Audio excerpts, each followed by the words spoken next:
Pessoal, vamos fazer um pacto com vocês. As dúvidas a partir de agora, anotem.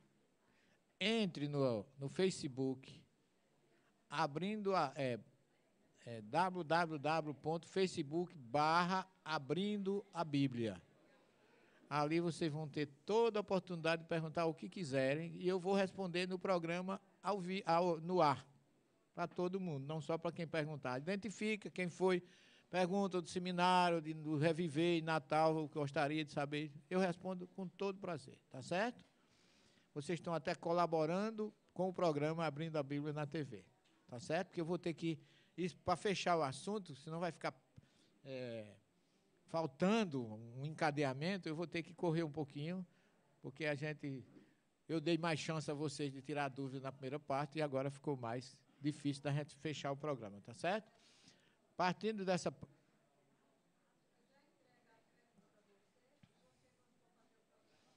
quem quiser já pode escrever e passar para mim. No final eu respondo no programa. Melhor ainda do que não precisa nem entrar no Abrindo a Bíblia, tá certo?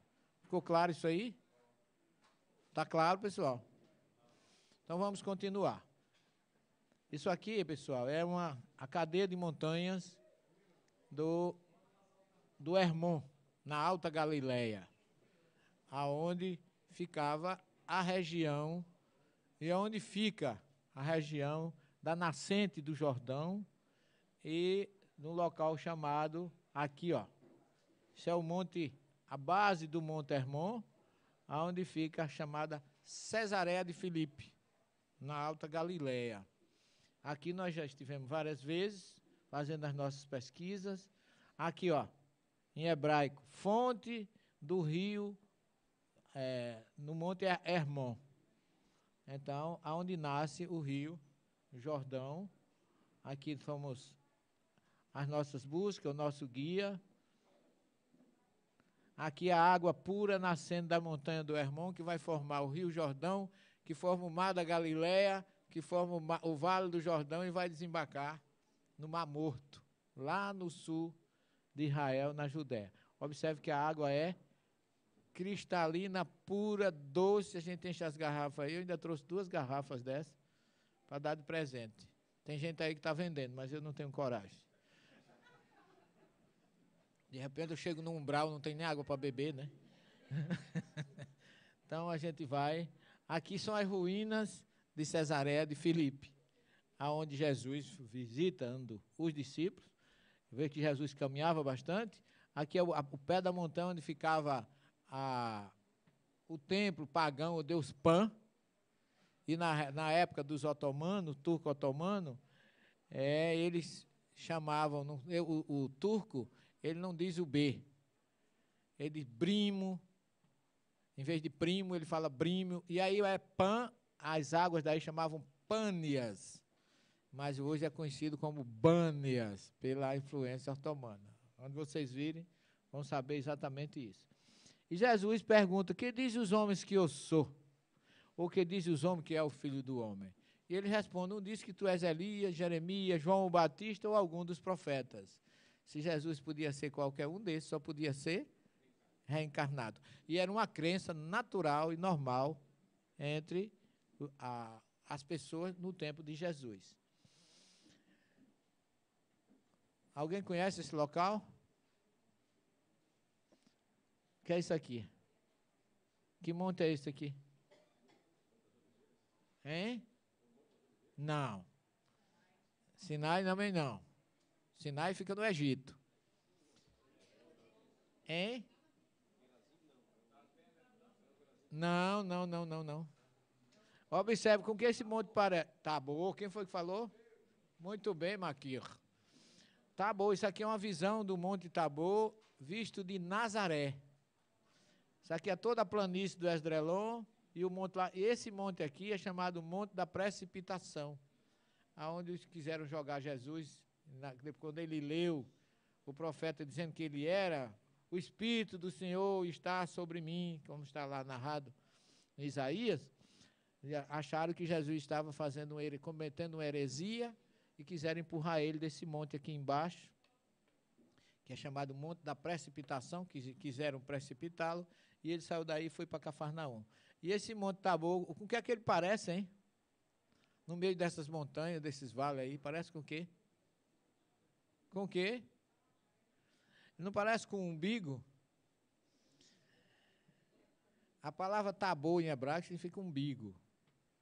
Por isso que ele é chamado de Monte Tabor. Fica na planície de Esdrelon. Monte Tabor. Mais de perto. Aqui, ó, é o Har Megido, o Monte Megido. O Monte Tabor está aqui. Essa planície do meio chama-se Vale de Jezrael ou Vale do Esdrelon. Como isso aqui é Har, montanha em hebraico, Megido, aqui foi um forte construído por Salomão, é chamado Montanha do Megido, que é traduzido para o português como Armagedon. Aí isso aqui chama Vale do Armagedon. É onde, segundo o Apocalipse, haveria a batalha final entre Gog e Magog. Seria nessa planície, segundo João fala no Apocalipse. Olha o Monte Tabor aqui, bem mais perto, né? É uma montanha belíssima e conta a história que Jesus pegou 3 discípulos, subindo aí, Pedro, Tiago e João, ele se transfigurou. Aqui é mais perto, a montanha fica 602 metros acima da planície de Esdrelon, que é uma tradução grega da palavra hebraica Jezrael, que é o nome desse vale que eu mostrei a vocês, dessa planície que fica em torno da montanha. E Megido, o Ra Megido, é o monte onde ficava a fortaleza de Salomão. Por isso chama de Vale do Armagedon também, que seria daquela montanha. Vocês podem ter, às vezes a pessoa que não conhece a geografia se atrapalha muito por isso. E aqui você tem a igreja da transfiguração, onde Jesus se transfigurou e apareceu ele estava com Pedro, apareceram Moisés e Elias, que para muitos estavam mortos, conversando com ele. E o ambiente foi a energia foi tão boa que Pedro queria construir 3 tendas, uma para Moisés, uma para Jesus, outra para Elias.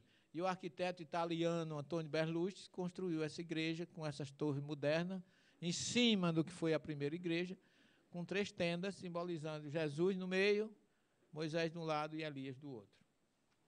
É um local realmente, quando a gente sempre se reúne, aqui está mostrando, ó, Moisés com as tábuas, Elias, e escrito em latim, transfigurou-se perante eles. Aqui é um local vizinho, onde a gente se reúne sempre com o grupo para explicar a importância daquele fenômeno, de estar ali, revivendo um momento tão espiritual, vamos dizer assim, uma reunião mediúnica promovida por Jesus nesse local. E não precisa falar para vocês das energias boas que a gente recebe aí.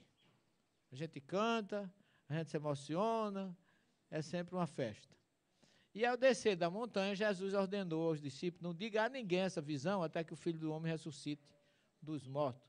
Os discípulos perguntaram, por que razão os escribas dizem que é preciso que Elias venha primeiro?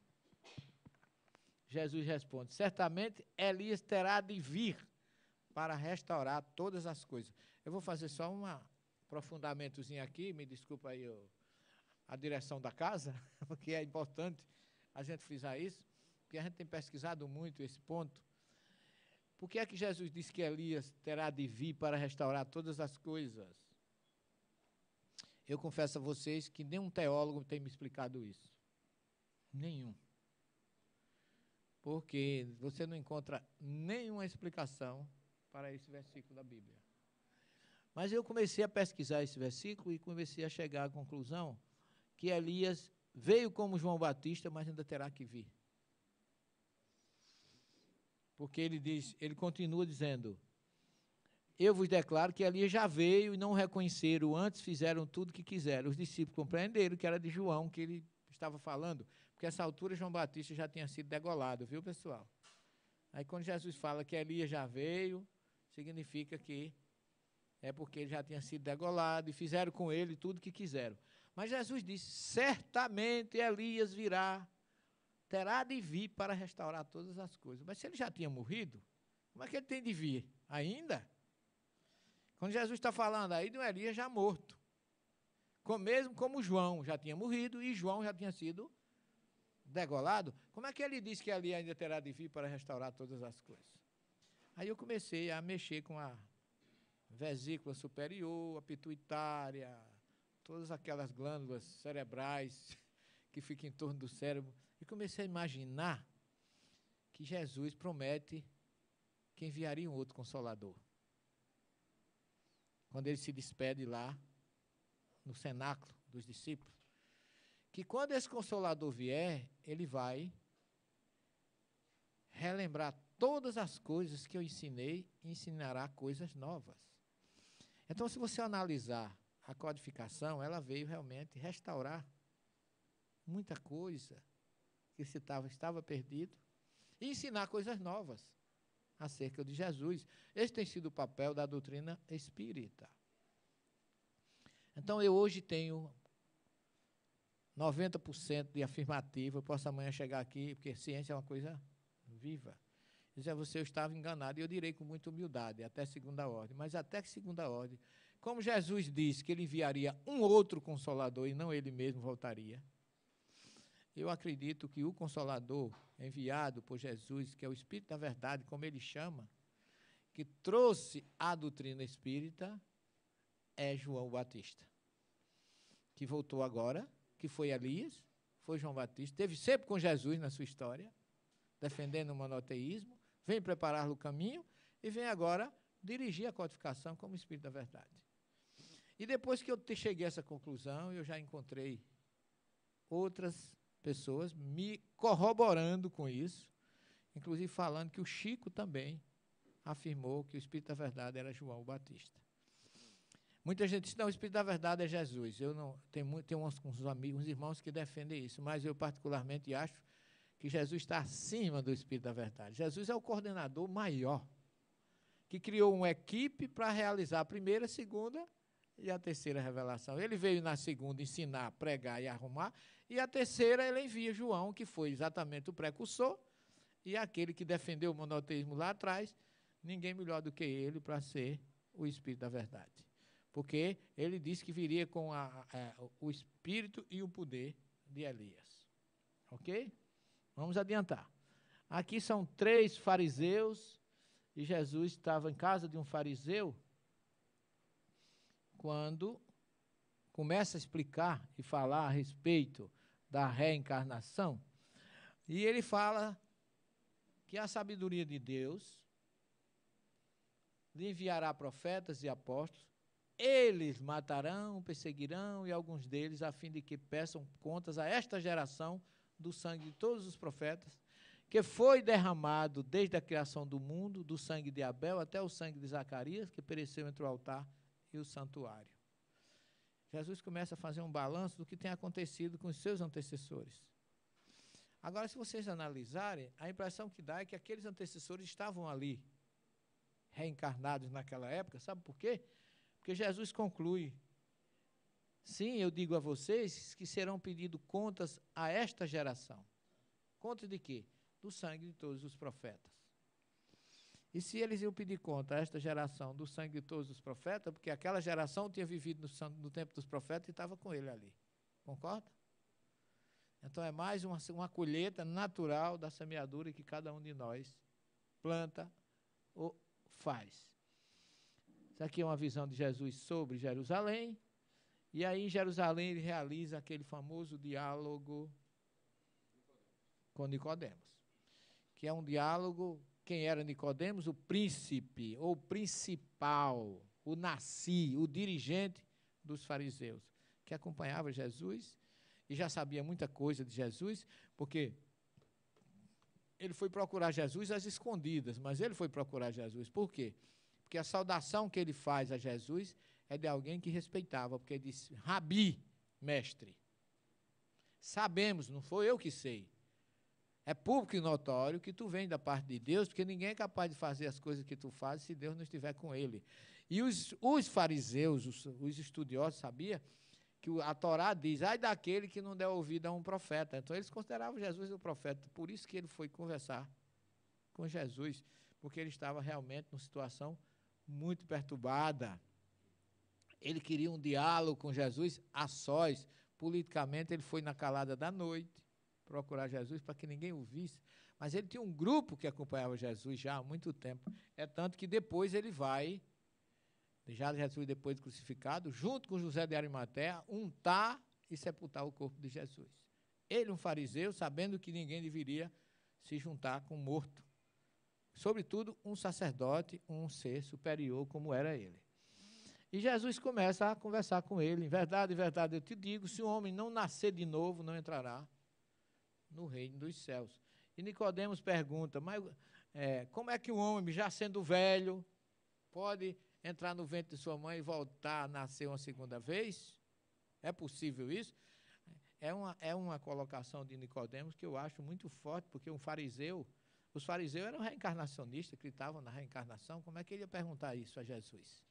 Alguma coisa, ou ele estava muito perturbado, que é a mesma coisa de eu chegar para vocês e dizer assim, minha mãe desencarnou em 1994. E você, um espírito dizer assim, o que é isso? O que é que você quer dizer com desencarnou? Eu vou dizer, querido, tu está obsediado? Porque isso é uma linguagem tão comum na doutrina, não é? É como os nossos irmãos protestantes, que falam tanto em glória e paz do Senhor, irmão, que é uma coisa tão conhecida. Jesus falar disso e ele não entendeu o que Jesus estava falando, e ele começa a explicar. O que é nascido da carne é carne, o que é nascido do Espírito é Espírito. Não te admires, de eu te dizer, necessário vos é nascer de novo. Olha que coisa interessante para a gente analisar. O que é nascido da carne é carne. Meu filho é meu filho, procede da minha carne. Meu filho tem aparências minhas. Eu tenho um filho que atende no telefone, todo mundo pensa que sou eu, que tem a mesma voz. Então, traz características físicas, mas o Espírito não. O Espírito não herda da carne. O Espírito herda do Espírito. Eu herdo de mim mesmo o débito que eu trago lá de trás. Por isso que eu só posso reencarnar como meu neto, nunca como meu filho, porque meu filho não pode pagar por mim. Está lá em Ezequiel 18. Nem o pai paga pelo filho, nem o filho paga pelo pai. Cada um paga por si. Responsabilidade individual. Então, eu vindo como meu neto, eu sou herdeiro de mim mesmo. Por isso que o livro do Êxodo está mal traduzido, quando ele diz que o Deus é zeloso e sanciona o erro do pai nos filhos dos filhos, sobre terceira, quarta e até 1000 geração. E todo mundo traduz até. Até seria a partir da primeira geração, não. Até a terceira, não. Na terceira. Porque primeira e segunda sou eu mesmo e a segunda é meu filho. Não tem nada a ver comigo. Meu filho não pode ser eu reencarnado. Então, o livro do Êxodo fala disso, Êxodo 20, versículo 5, que Deus é zeloso, que sanciona, é um juiz que sanciona o erro do pai no filho dos filhos, sobre, em hebraico, e não ad. Ad seria até, mas o termo original é al, sobre, na terceira geração. Porque na terceira eu já posso voltar com meu neto. Aí eu vou colher o que eu plantei, a lei de causa e efeito. Que você observe que a tradução é uma coisa muito importante para a gente saber, entender e discernir essas questões. E ele diz assim, ó, o que é nascido do Espírito é Espírito, na terceira geração. Não te admires de eu te dizer. Ele está falando eu te dizer. Porque ele não diz necessário te é nascer de novo. Mas Jesus coloca no plural, necessário vos é. A reencarnação é para todos. E ele estava conversando com Nicodemo, pois é necessário para você nascer uma segunda, outra vez. Mas não, ele necessário vos é. Ele falou para todos os presentes. E eu até brinco às vezes com os pastores, quando eu falo de reencarnação na universidade, que a maioria fecha a questão dizendo que isso é a criação dos espíritas, é coisa de Satanás, essas coisas todas. Mas a gente vai tolerando e amando eles, apesar, porque tem muita gente boa que eu tenho encontrado nas outras religiões, compreensíveis e até amáveis. Eu tenho muitos pastores e padres amigos. O arcebispo da Paraíba faz palestra na minha casa, numa casa espírita. Eu vou a palácio, converso com ele, a gente troca, dialoga naturalmente, com todo respeito. Aí eu digo aos pastores, olha, não fui eu que criei a reencarnação, não foi Kardec que criou a reencarnação, quem criou a encarnação foi Deus, como chance da gente pagar o que deve e chegar até Ele, até uma oportunidade mais da gente chegar a Jesus. E vocês não se preocupem não, porque aceitando ou não aceitando, vocês vão reencarnar do mesmo jeito, porque não fui eu que criei, não fui eu que inventei. E quanto mais vocês menos gostarem do espiritismo, mais voltam numa casa espírita, para fazer evangelho no lar com a gente, se Deus quiser. Vamos à frente. Então, o Evangelho de João ainda diz, o Espírito age onde quer, olha aí, ouve a tua voz, o seu ruído, mas não sabe de onde ele vem, nem para onde ele vai, porque significa que o Espírito existia antes, passa por aqui e vai continuar existindo na próxima. Ele vem de algum lugar que você não sabe e vai para um lugar que também você não sabe, vai depender da sua evolução. Leiam Jeremias, capítulo 1, e 2, quando Jeremias ouvia vozes, e dizia que era um menino, não queria aquilo. E o Espírito de Yahvé disse para ele, meu filho, antes que você fosse gerado no ventre de sua mãe, eu já te conhecia. E já te escolhi profeta das nações. Significa que a gente tem uma identidade antes de estar no útero da mãe. A gente também tem um CPF no mundo espiritual. Tem um chip que classifica a gente. Eu já te conhecia antes que tu fosse gerado. Então, o Espírito tem uma identidade própria. Ele vai passar por um corpo, mas espiritualmente ele já é identificado por Deus. E eu já te escolhi profeta das nações. Então, e ele acabou aceitando, e foi aquele grande profeta. Foi que houve? Desligou aí?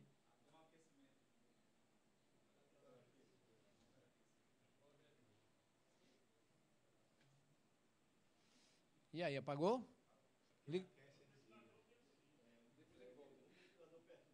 Bota um ventilador junto dele, porque... Ou então dá um passe nele que resolve também. Eu acho que dá para a gente... Eu vou projetar agora ó, a piscina, o tanque de Siloé, onde Jesus curou um cego em Jerusalém. Rua, aí é rua. É o espírito no sentido, espírito humano. Tá certo? Ele está com um problemazinho no psique. É porque aquece muito mesmo.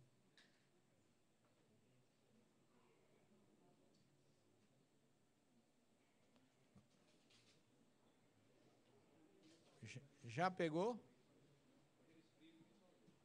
Ah, é? É automático.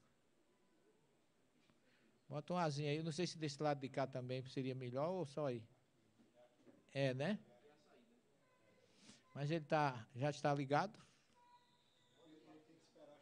É. Então, enquanto ele não chega, eu vou contando aqui uma história para os meninos. Olha, conta o Evangelho de João, no capítulo 9, que lá em Jerusalém, Jerusalém é uma cidade que tem muito, o povo chama piscina, mas não é piscina, é tanque. Porque a água lá é muito rara, então eles constroem muitas cisternas que transformam aquilo em tanque para poder eles utilizarem durante o período de estiagem. Então é uma cidade realmente alta e que não tem muito reservatório, então tudo eles faziam uma cisterna, e a piscina de Siloé, que é conhecida, é também um desses tanques que descia água lá do templo e depositava nessa piscina, que fica bem perto do Vale do Cedron, lá em Jerusalém. E os discípulos contam, sobretudo João, capítulo 9 do evangelho dele, ele conta que Jesus chega naquela piscina e encontra um cego de nascença. E os discípulos perguntam, mestre, quem errou, ele ou seus pais, para que ele nascesse cego?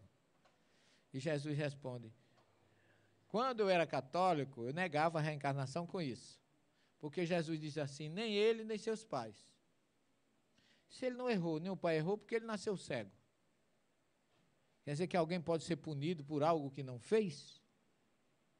Olha a pergunta para atrapalhar a situação. Mas aí vem a questão do livro dos Espíritos, que foi quem me ajudou, e a resposta de Jesus. Porque Jesus disse, nem ele, nem seus pais erraram. O que nele se procede, ou seja, a cegueira dele, o que está acontecendo com ele, é para que o Filho do Homem seja identificado dentre vós. Quer dizer, aquilo foi um espírito, porque o livro dos espíritos, Kardec pergunta, não sei, me desculpe agora, não me lembro da questão, mas vocês vão achar lá, se pode um espírito superior reencarnar num planeta inferior. O que é que a gente chama de espírito superior? Aquele que não pode reencarnar, não precisa mais reencarnar num planeta inferior. Pode um espírito de um planeta de expiação, de regeneração, encarnar no planeta Terra? O Espírito da Verdade diz, certamente, pode. E isso é em missão, muito bem, e não em expiação.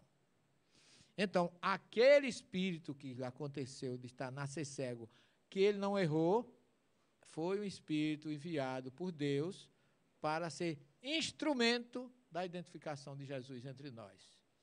E eu só fui encontrar isso, pessoal, no livro dos Espíritos. Não, mas se ele não tinha débito, e Jesus disse que ele não tinha, vamos seguir o que Jesus falou. Não é? Vamos nos ligar à resposta de Jesus. É. Mas ele podia ser um espírito qualquer. Podia ser um espírito qualquer. E estar ali como um veículo para que fizesse essa identificação.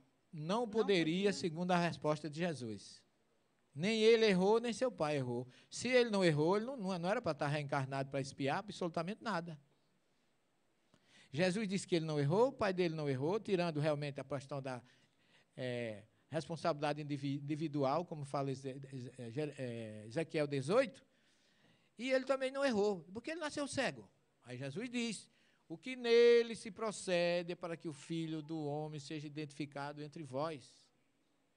Quer dizer, foi um espírito em missão, que desceu de um planeta superior e reencarnou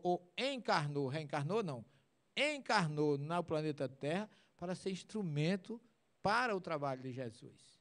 Por isso que ele foi curado. Jesus pega saliva e lodo, saliva e passa no olho dele e manda ele se lavar na piscina. Ninguém tomava banho naquela piscina não, gente. Era um tanque, ninguém entrava ali. Entrava na de Betesda, porque a água se mexia, lá na piscina chamada também de probática, mas a piscina de Siloé era um reservatório de água trazido lá de cima do templo. Então, aquele espírito, segundo o livro dos Espíritos, foi um instrumento de Deus para a elevação de Jesus. Então, é um caso muito interessante. Já ligou ou não? Professor, esse espírito, já que ele veio em missão, ele já tinha uma certa consciência que seria essa missão dele? Segundo o livro dos Espíritos, o Espírito da Verdade, tem consciência e evolui muito mais. Ok, obrigado. Ele se oferece, e aí, por conta disso, a recompensa é que ele vai evoluir muito mais do que ele já era, porque ele desceu um planeta inferior que nem precisava ir. É como você entrar vamos dizer assim, numa fossa, desculpa a expressão, para salvar alguém que está morrendo. Você entrou por escolha, você se sujou, mas você moralmente, espiritualmente, você evoluiu muito mais. Ok? Voltou, pronto. Isso aqui é a piscina de Siloé. A palavra Siloé, você está vendo aqui a água que desce do templo e juntava aqui, está vendo? Parece uma piscina. Então, essa piscina, ou tanque, que é um tanque, aqui que Jesus encontrou, hoje ela é assim, está praticamente soterrada. A palavra Shiloh em hebraico é enviar, porque Jesus passou água e enviou. Por isso, piscina do enviado, chamada de Siloé. Aí você está vendo, ó, em hebraico, Berikat ha-Shiloah, piscina do enviado. Aqui ainda tem um pouquinho d'água, mas ela está totalmente entupida. Agora eles estão querendo restaurar. Isso aqui tudo é onde era a piscina. Aqui é a placa. Mas nós descobrimos uma coisa interessante agora. Eu não sei se eu botei aí. Botei, ó. Isso é a água que vem lá de cima e vai desembocar na piscina. Essa foto tem 15 dias. E aqui é o caminho por onde Jesus chegou a essa piscina. É um caminho subterrâneo, foi descoberto agora em Jerusalém, e que no tempo de Herodes era assim, ó. A estrada era assim. Então, Jesus desceu por esse caminho e chegou naquela piscina para curar aquele cego. E aqui é uma foto de como era a piscina de Siloé na época de Jesus. Monte das Oliveiras. Aqui em cima do Monte das Oliveiras. Tem uma igrejinha chamada Igreja da Ascensão, onde Jesus foi visto pela última vez. Aqui ele diz aos discípulos, vão ao lugar de sempre. Qual é o lugar de sempre? Descer, isso aqui é onde diz que é onde foi Jesus teria colocado os pés pela última vez. Ele desceu e foram para o cenáculo, que fica mais ou menos aqui, atravessaram o vale do Cedron, e foram para, isso aqui é outra foto do Monte das Oliveiras, para esse local, que nós vamos terminar aí, porque o nosso tempo já está estourando. Isso aqui chama cenáculo. Aqui Jesus realizou várias coisas, meus irmãos. Aqui ele realizou, primeira coisa, lavou os pés do discípulo, mostrando humildade e dizendo que quem quisesse ser o maior fosse o servidor de todos. Aqui ele realiza a Páscoa, anuncia que será entregue por alguém. Pedro diz a ele, mas seria eu por acaso, Senhor? Eu dou minha vida por ti. Jesus diz, Pedro, antes que o galo cante uma vez, me terás negado 3, como de fato aconteceu. Lavou os pés, realizou a ceia, só que quando terminou a ceia, ele diz, esta será a minha última refeição com vocês. Os discípulos ficaram normalmente muito tristes. Isso aqui é outra foto do cenáculo, quando a gente sempre explica ao pessoal. E ele promete, não se turbe o vosso coração, João 14. Crede no Pai, crede também em mim. Na casa do meu Pai tem muitas moradas. Se assim não fosse, eu vos teria dito, eu vou preparar o lugar para vós, e rogarei o Pai que vos envie um outro Consolador, o Espírito da Verdade, que ficará convosco até a consumação dos séculos. Tudo isso foi dito aí. Então é um lugar para nós, espíritas, cristãos, muito importante, porque foi aqui que ele enviou, prometeu a vinda de um Consolador, e foi aqui que 40 dias depois ele volta no Pentecostes, derramando do seu Espírito sobre todos nós, nos convocando à missão para com ele. A partir daí, os seus seguidores, que eram discípulos, passaram a se chamar de apóstolo. O discípulo é que estuda com o mestre, o apóstolo é o que é enviado. Um fenômeno mediúnico de xenoglossia coletivo, instalando a mediunidade para todos nós como instrumento do seu amor, da sua luz e da sua paz para todas as épocas. Dizem que era em forma de língua de fogo, porque ninguém conhecia a luz branca naquela época. O fogo, a labareda do fogo é meio avermelhada. Então, por isso que aparece com essa expressão de língua de fogo. E nós temos naturalmente aí uma grande união entre Jesus e Kardec, que é convocado por ele, nascendo em Lyon no dia 3 de outubro de 1804, e trazendo para nós, na sua missão de grande codificador, a terceira revelação, que veio nos libertar e dizer, a morte existe, os mortos não, o inferno não existe, Satanás está muito longe de todos nós, existe um Deus misericordioso, justo e bom, que nos dá a chance, através da reencarnação, de saudarmos os nossos débitos e chegar até Jesus. Que Ele possa nos proteger, nos iluminar sempre, e tenham todos um bom dia, uma boa tarde, uma boa